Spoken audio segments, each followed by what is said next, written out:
Hello दोस्तों, नमस्कार। स्वागत है आपका हमारे YouTube channel study with Uttarakhandi पर।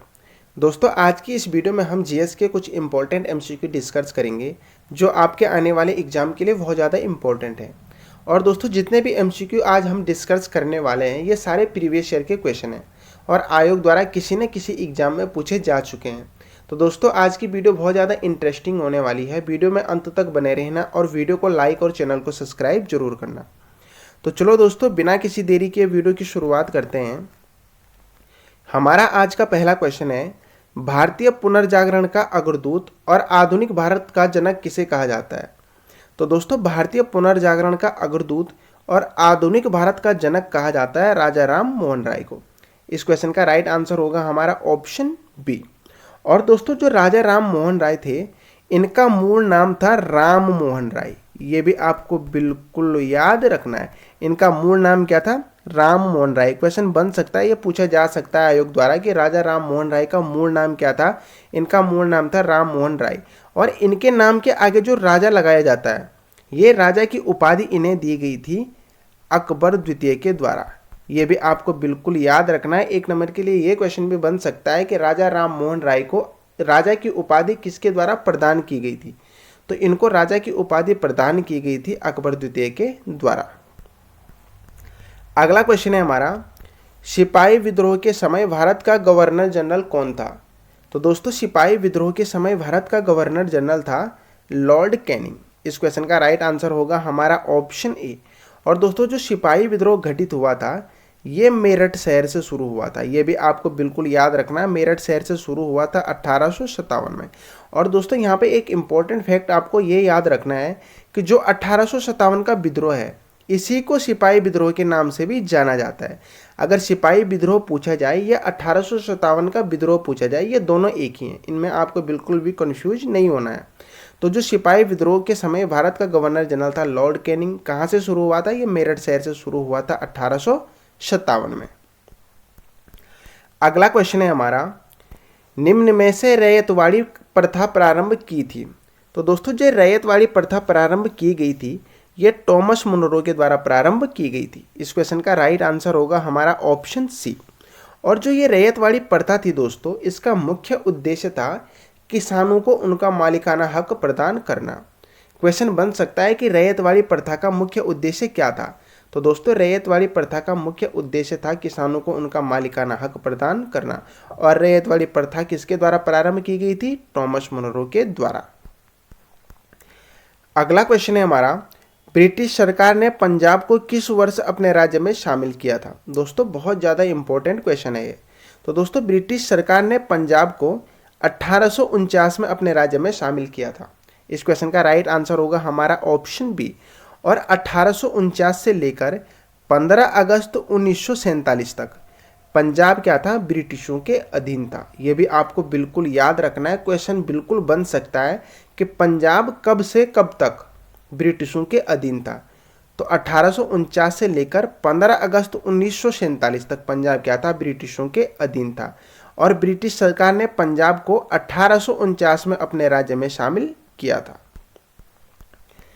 अगला क्वेश्चन है हमारा, विदेशी विनिमय प्रबंधन कानून फेमा किस वर्ष लागू हुआ? तो दोस्तों, विदेशी विनिमय प्रबंधन कानून था जो फेमा, ये 1999 में लागू हुआ था। इस क्वेश्चन का राइट आंसर होगा हमारा ऑप्शन ए। अगला क्वेश्चन है हमारा, जमोरिन कौन था? तो दोस्तों, जो जमोरिन था दोस्तों, ये कालीकट का हिंदू शासक था। इस क्वेश्चन का राइट आंसर होगा हमारा ऑप्शन डी। और दोस्तों, जब वास्को डी गामा 1498 में जब वास्को डी गामा सर्वप्रथम भारत आया था, तो भारत आने पर जमोरिन ने ही दोस्तों वास्को डी गामा का क्या किया था? भव्य स्वागत किया था। यह फैक्ट आपको याद रखना है। क्वेश्चन बन सकता है कि वास्को डी गामा के भारत आगमन पर उसका भव्य स्वागत किसने किया था? तो जो कालीकट का हिंदू शासक था जमोरिन, इसने वास्को डी गामा का भव्य स्वागत किया था। और वास्को डी गामा भारत कब आया था? 1498 में। अगला क्वेश्चन है हमारा, वर्नाक्यूलर प्रेस एक्ट कब पारित हुआ? तो दोस्तों, वर्नाक्यूलर प्रेस एक्ट पारित हुआ था 1878 में। इस क्वेश्चन का राइट आंसर होगा हमारा ऑप्शन ए। और दोस्तों, वर्नाक्यूलर जो प्रेस एक्ट पारित हुआ था ये लॉर्ड लिटन लॉर्ड लिटन के कार्यकाल में पारित हुआ था। ये भी आपको बिल्कुल याद रखना है। पारित कब हुआ था? 1878 में। किसके शासनकाल में हुआ था? लॉर्ड लिटन के शासनकाल में ये पारित हुआ था। और दोस्तों जो वर्नाक्युलर प्रेस एक्ट था, इसको रद्द किया गया था 1882 में। ये भी आपको बिल्कुल लगे हाथों याद रखना है कि वर्नाक्युलर प्रेस एक्ट को रद्द कब किया गया था? 1882 में किया गया था। और ये रद्द किया गया था लॉर्ड रिपन के द्वारा। ये भी आपको बिल्कुल याद रखना है। वर्नाक्युलर प्रेस एक्ट पारित कब हुआ? 1878 में। किसके शासनकाल में पारित हुआ? लॉर्ड लिटन के शासनकाल में पारित हुआ। और वर्नाक्युलर प्रेस एक्ट रद्द कब हुआ? 1882 में। और किसके शासनकाल में रद्द हुआ? तो लॉर्ड रिपन के शासनकाल में रद्द हुआ। अगला क्वेश्चन है हमारा, गुलामगिरी पुस्तक के लेखक कौन हैं? तो दोस्तों गुलामगिरी पुस्तक के लेखक हैं ज्योतिबा फुले। इस क्वेश्चन का राइट आंसर होगा हमारा ऑप्शन बी। अगला क्वेश्चन है हमारा, बेल्लोर विद्रोह कब घटित हुआ? तो दोस्तों जो बेल्लोर विद्रोह है ये घटित हुआ था 1806 में। इस क्वेश्चन का राइट आंसर हुआ हमारा ऑप्शन सी। और दोस्तों जो बेल्लोर विद्रोह है ये तमिलनाडु के मद्रास शहर में घटित हुआ था। ये भी आपको बिल्कुल याद रखना है। क्वेश्चन बन सकता है कि बेल्लोर विद्रोह कहाँ घटित हुआ था? तो ये तमिलनाडु के मद्रास शहर में घटित हुआ था 1806 में। अगला क्वेश्चन है हमारा, भारत के पश्चिमी तट रेखा का उत्तरी भाग किस नाम से प्रसिद्ध है? तो दोस्तों भारत के पश्चिमी तट रेखा का जो उत्तरी भाग है वो कोंकण तट के नाम से प्रसिद्ध है। इस क्वेश्चन का राइट आंसर होगा हमारा ऑप्शन ए।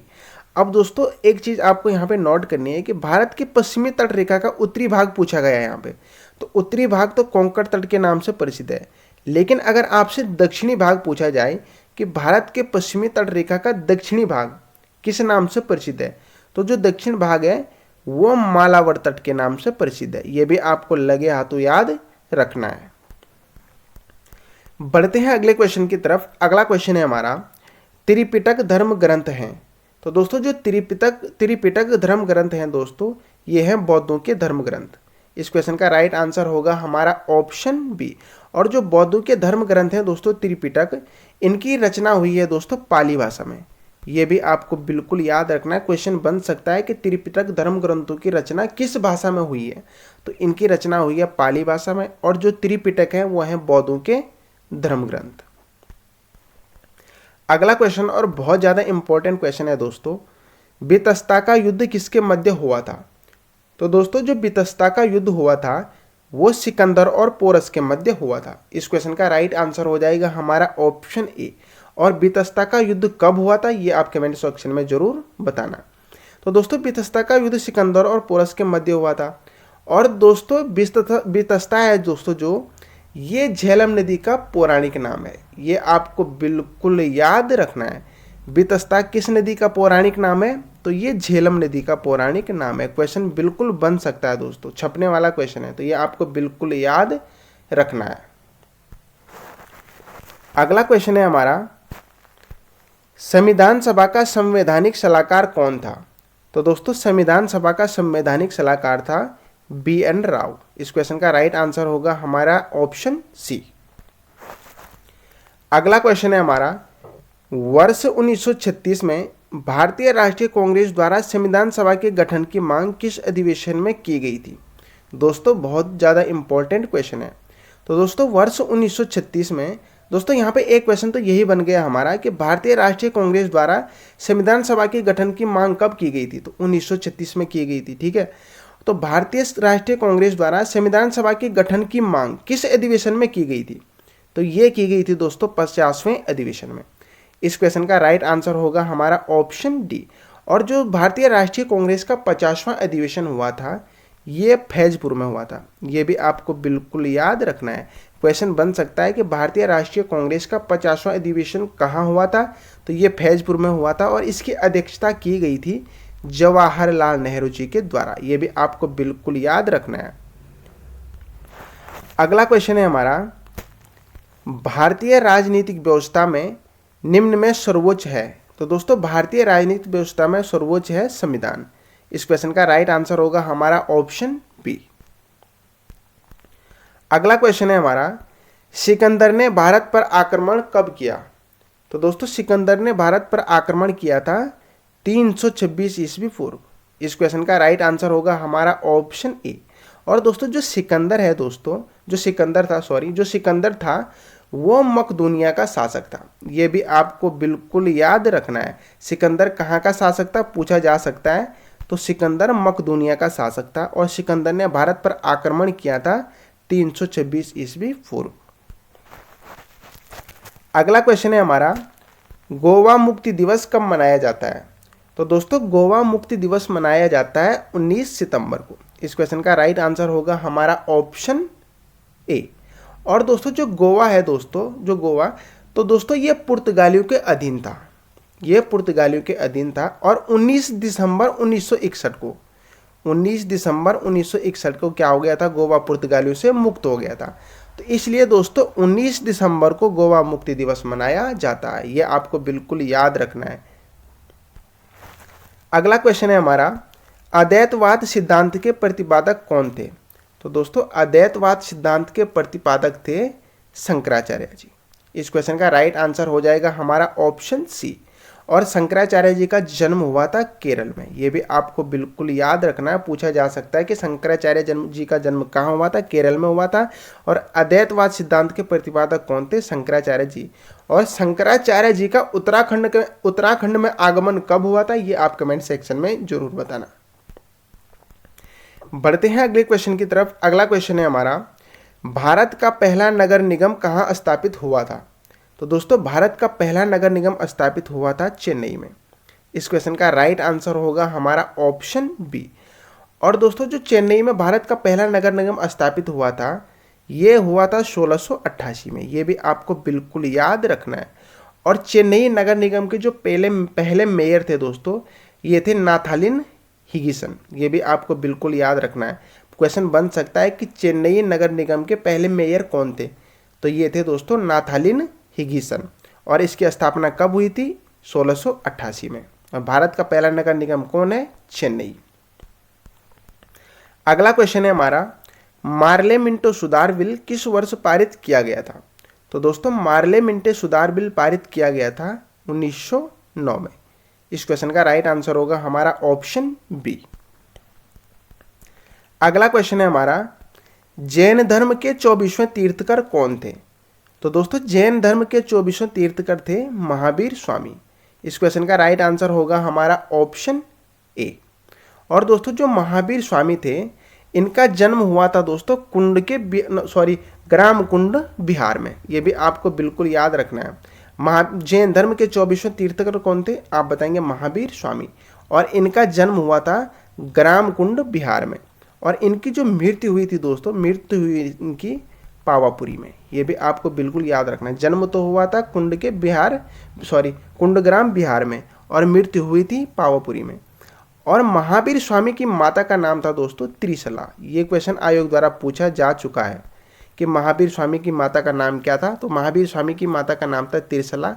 जन्म हुआ था इनका कुंड के बिहार में और इनकी मृत्यु हुई थी पावापुरी में। और 24वें तीर्थकर कौन थे? महावीर स्वामी। अगला क्वेश्चन है हमारा, भारतीय संविधान सभा के अस्थायी अध्यक्ष कौन थे? तो दोस्तों भारतीय संविधान सभा के अस्थायी अध्यक्ष थे सच्चिदानंद सिन्हा। इस क्वेश्चन का राइट आंसर हो जाएगा हमारा ऑप्शन डी। अगर अस्थायी पूछा जाए कि भारतीय संविधान सभा के अस्थायी अध्यक्ष कौन थे, तो अस्थायी थे डॉक्टर राजेंद्र प्रसाद और अस्थायी थे सच्चिदानंद सिन्हा।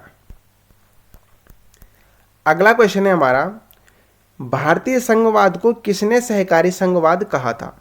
तो दोस्तों भारतीय संघवाद को सहकारी संघवाद कहा था जी ऑस्टिन ने। इस क्वेश्चन का राइट आंसर होगा हमारा ऑप्शन ए।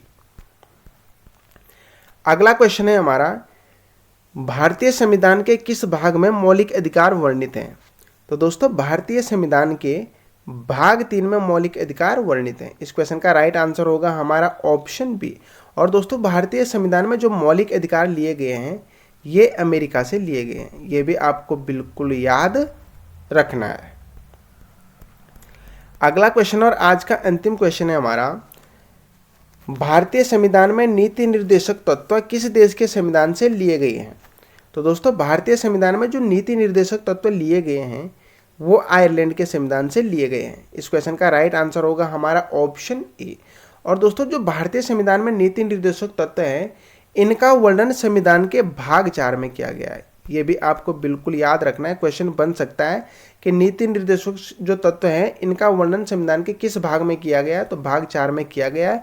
और अगर अनुच्छेद पूछा जाए तो अनुच्छेद 36 से लेकर 51 तक नीति निर्देशक तत्वों का वर्णन किया गया है। तो दोस्तों ये थे हमारे आज के कुछ इंपॉर्टेंट एमसीक्यू। आशा करता हूँ दोस्तों आपको वीडियो अच्छी लगी होगी।